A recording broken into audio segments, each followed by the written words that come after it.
Assalamualaikum warahmatullahi wabarakatuh. So, saya Fatin. Hari ini saya bersama tim berada di pejabat Tuan Ramli.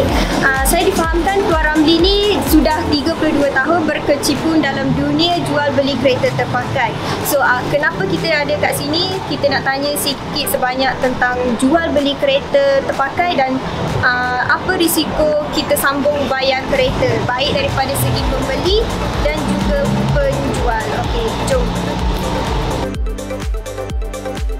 So, hai korang, hari ni kita berpeluang jumpa dengan saya rasa satu sosok yang sangat disenangi ramai lah, bersama dengan Encik Ramli yang saya difahamkan sudah 32 tahun berkecimpung dalam dunia jual beli kereta. Ya, saya. Okey, mungkin Tuan boleh perkenalkan diri. Assalamualaikum warahmatullahi wabarakatuh. Saya Ramli bin Ahmad. Nama Ramli bin Ahmad. Menjalankan perniagaan jual beli kereta ni hampir 32 tahun dan sedikit sebanyak orang kata melalui lah berbagai macam kerena dan sebagainya. Tapi Alhamdulillah saya kekal sekarang sehingga sekarang ni untuk meneruskan kehidupan lah. Bagi saya terima kasih juga dengan pihak-pihak wakil semboyan yang datang sini untuk mendapatkan maklumat sedikit sebanyak yang apa yang dipahami lalui oleh saya begini untuk orang katakan kongsikan kepada pengguna di luar. Dikongsikan untuk pengguna-pengguna di luar, ya, supaya untuk mengelakkan dari segi segala penipuan dan sebagainya. InsyaAllah yang terbaiklah. Mohon kita apa saja saya sudi menjawab untuk yang termampu di atas pengalaman yang kita lalui selama ini. Okey, so alang-alang pun kita dah ada dekat sini. So apa kata Tuan boleh kongsikan sikit tentang orang cakap sambung bayar kereta, risiko kepada penjual sendiri dan pembeli sendiri. Okey. Berbalik pada kes sambung bayar ni memang tidak ada istilah sambung bayar. Sebenarnya itu sewa beli. Salah bagi kita untuk menjual kepada pihak ketiga selagi tidak diselesaikan orang kata hutang dengan pihak bank. Tapi kerana sedikit permasalahan yang kita hadapi sekarang ni, benda yang yang berlaku sekarang ni, benda ni dah lama apa orang kata berlarutan sehingga sekarang. Mana bagi kami sekarang macam mana cara untuk mengatasi masalah. Sungguh pada pihak bank sendiri pun sekarang ni dia orang tahu dia nak collection setiap bulan. Okey, fair enough. Jadi pihak yang lalu sebagai macam kedai ni yang ada berurusan dengan jual beli kereta ni sentiasa mencari jalan bagaimana untuk membantu pihak orang kata pengguna ni dalam keadaan pasaran kereta pun orang kata pasaran kereta yang mengudum. Kalau kita beli kereta ini contoh kita beli kereta Inai baru, so besok kita nak jual balik, kita tidak ada pilihan untuk tambah orang kata membayar, orang kata untuk menyelesaikan balik. Pasal apa? Dia akan turun di antara 25 ke 30%. Itu yang masalah. Dan harga mengudum. Bila harga mengudum, orang tidak ada pilihan untuk meneruskan untuk mencari jalan untuk memberi orang tu siapa saja untuk orang kata meneruskan pembiayaan. Itu yang tidak ada pilihan. Jadi kita nampak pandangan tu benda macam ni kita tidak ada jalan pilihan untuk menyekat dan sebagainya. So konsep bagi kami yang seorang peniaga sini, kita macam mana cara kita buat, alhamdulillah. Tapi kerana segelintir penjual-penjual mungkin di luar yang ada membuat sedikit masalah, begitu juga daripada pengguna ataupun penjual sendiri pun kebanyakan ada yang tidak telus. Itu yang menjadikan benda tu tak kata banyak, tetapi segelintirnya kadang-kadang ada mengambil kesempatan dan sebagainya kan.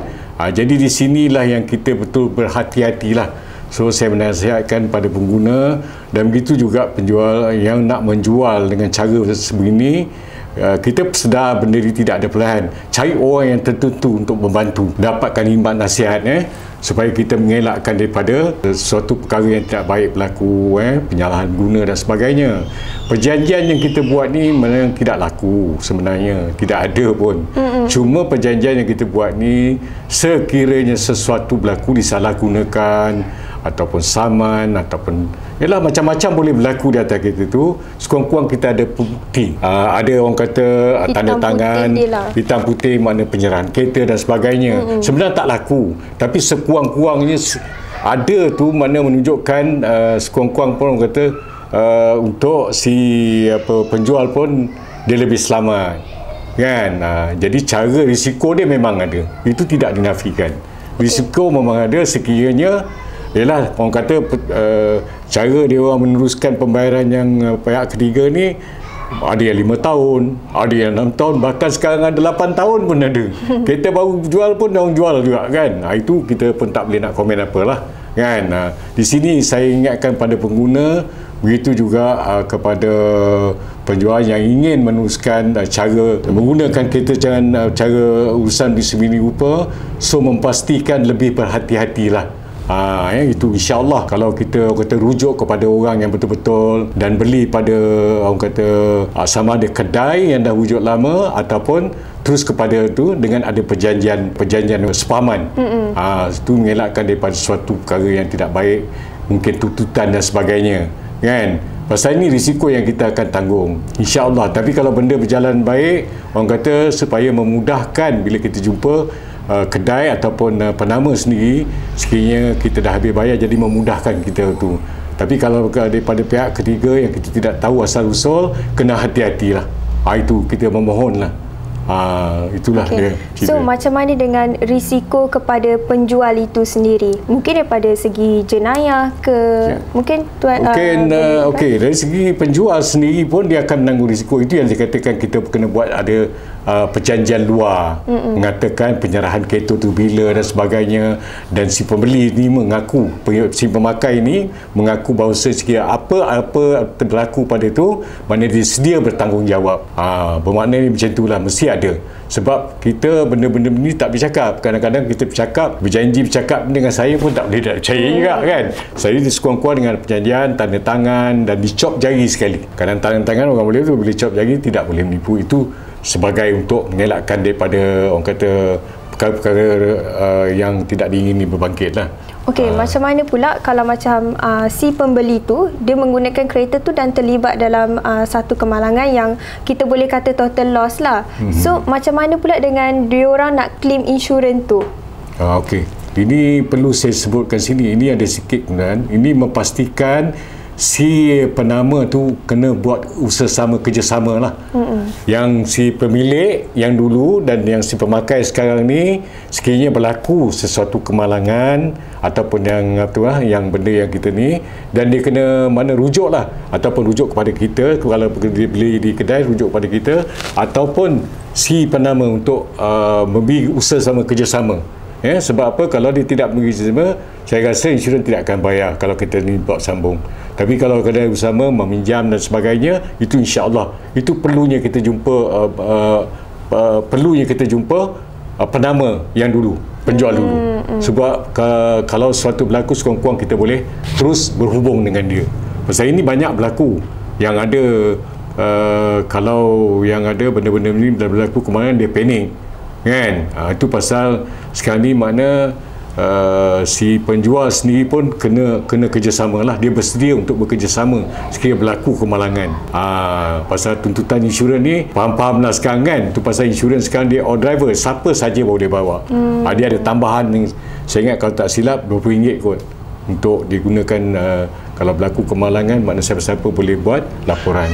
Itu cerita dia. Okey, macam mana pula dengan satu senario di mana kalau si penjual tu telah meninggal dunia dan pembeli tu tiba-tiba didatangi oleh waris penjual tu lah, macam menuntut hak diorang kembali. Itu risiko juga tu. Kalau itu pasal saya kata kita perlu buat satu perjanjian luar yang diwakili oleh penjual dan kata si mati ni, waris terdekat, anak-anak dia untuk mengetahui.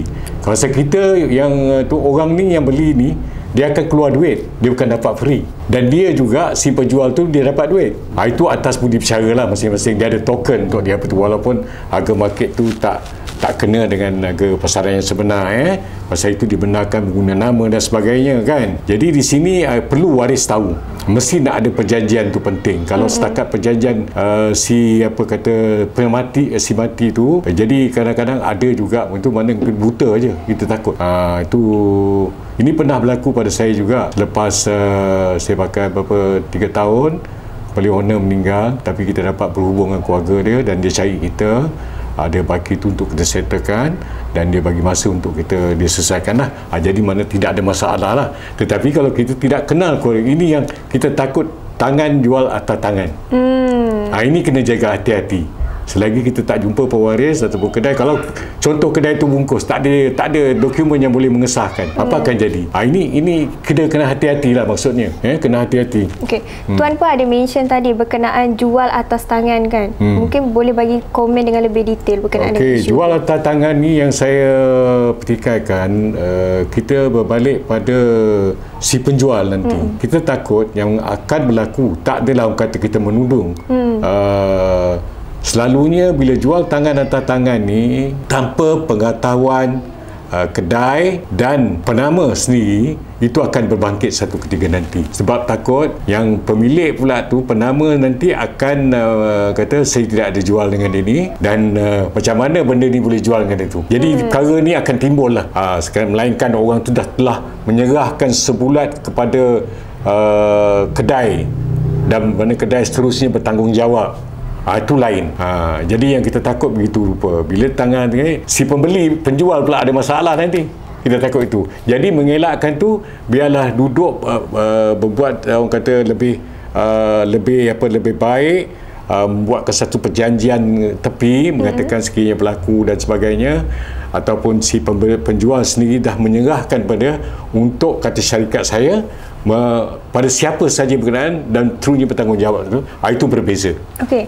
Adakah perjanjian sambung bayar kereta tu sah di sisi undang-undang? Kalau nak ikut tidak sah, tidak ada perjanjian, sebenarnya tak valid. Pengguna pun salah, penjual yang penama pun orang kata si penjual ni salah. Apabila dijual secara macam tu, tidak ada akta. Dia pun dah melakukan kesilapan terhadap bank.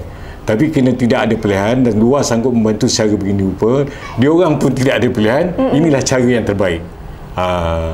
Itu dia cerita dia.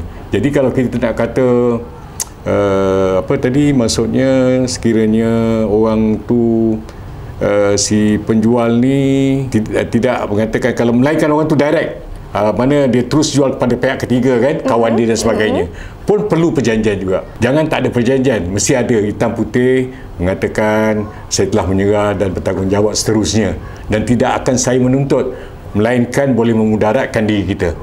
Di penama lah, pemilik lah. Jadi itu penting. Kalau kedai, dia akan saksikan sekali kepada dua parti tu. Itu penting tu. Okey, baik.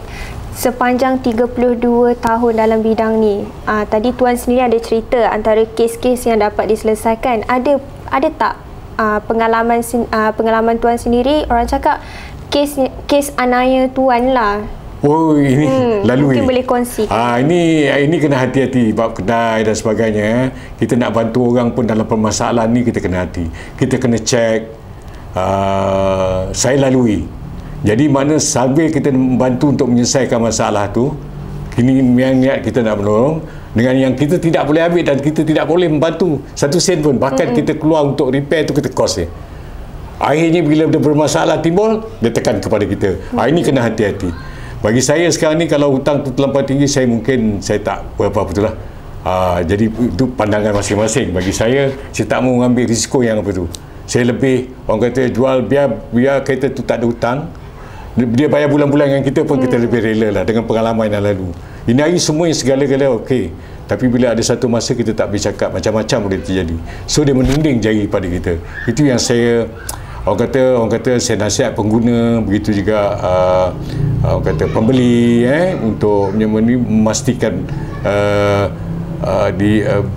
buat dengan lebih teliti, merujuk kepada orang yang lebih pengalaman, mendapatkan khidmat nasihat sebelum dia buat sesuatu pembelian, ataupun dia buat satu perjanjian, buat satu surat covering report di balai polis, pengesahan penyerahan dan sebagainya.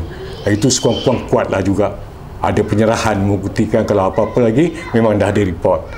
Kalau agreement ni orang kata makan masa sikit. Bila dah ada report, kalau sesuatu berlaku orang dah tengok memang ada covering report. Jadi senang. Itulah memudahkan lah. Saya memohon balik supaya yang akan datang ni supaya lebih berhati-hati lah. Penipuan ni selagi tak boleh cakap, kadang-kadang dalam mudah sendiri pun jual kereta cash orang minta bayar deposit. Dalam kereta pun tak wujud, dia tunjuk kereta juga tapi bila nak settle banyak berlaku juga. Tuan sendiri tuan pernah kena macam saya pasal kita jual kereta kita tahulah. Tapi untuk transaction itu banyak pengalaman saya pengguna-pengguna kena macam tu. Dan bahaya balik pada kita balik. Itu ada. Dia dah bayar siap bayar deposit. Jadi berhati-hatilah.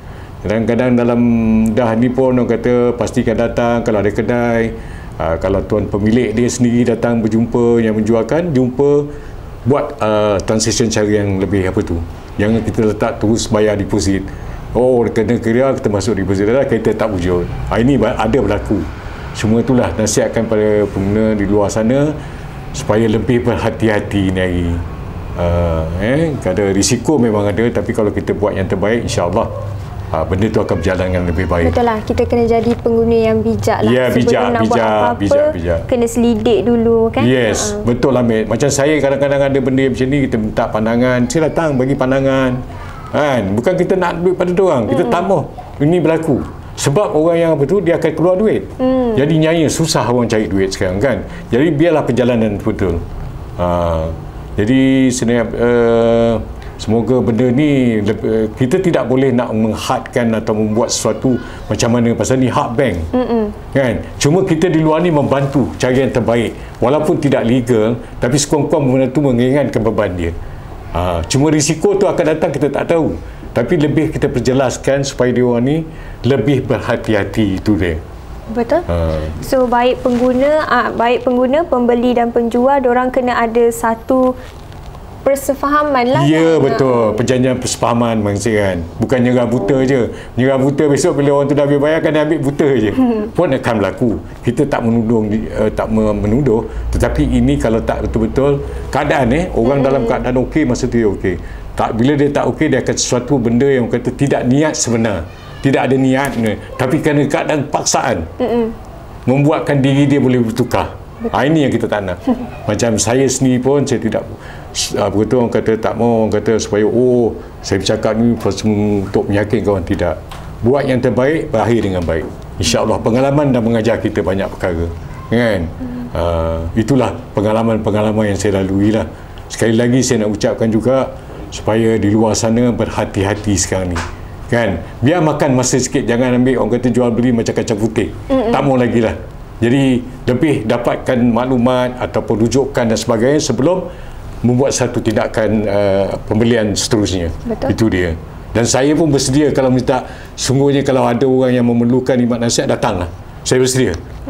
Datang berjumpa untuk, bukan kata untuk pembeli pada kita, jadi untuk pandangan. InsyaAllah kita akan bagi laluan macam tu. Alright, terima kasih Tuan sudi berkongsi dengan kita semua. InsyaAllah untuk kita sama-sama dekat luar lah. Ini untuk pengguna luar lah. Jadi kita sama-sama. Bukan kata apa, sekarang ni macam-macam boleh terjadi. Nak dalam keadaan sekarang. Mungkin orang bukan sengaja. Kadang-kadang benda yang satu benda, bila satu ditimpa macam-macam boleh berlaku. Kan? Jadi kita lebih berhati-hati insyaAllah. Mudah-mudahan supaya pemudahkan. Begitu juga berbalik pada orang kata cara pembelian sambung bayar ni, orang kata memang tidak ada dalam apa tu. Tapi inilah jalan yang terbaik. Hanya kerana segelintir membuat itu, jadi orang pun hilang kepercayaan. Dia supaya semohon yang akan datang, supaya pengguna yang akan datang ni berhati-hati. Dapatkan rujukan sebelum buat satu meneruskan satu pembelian dan sebagainya. InsyaAllah. Mudah-mudahan. Bayangkan berbulan-bulan kita bayar kereta. Bila owner meninggal, waris datang tuntut. Nak sekat memang tak ada kuasa. So, apa yang boleh saya katakan, jadi pengguna mestilah kena bijak. Sekian, terima kasih.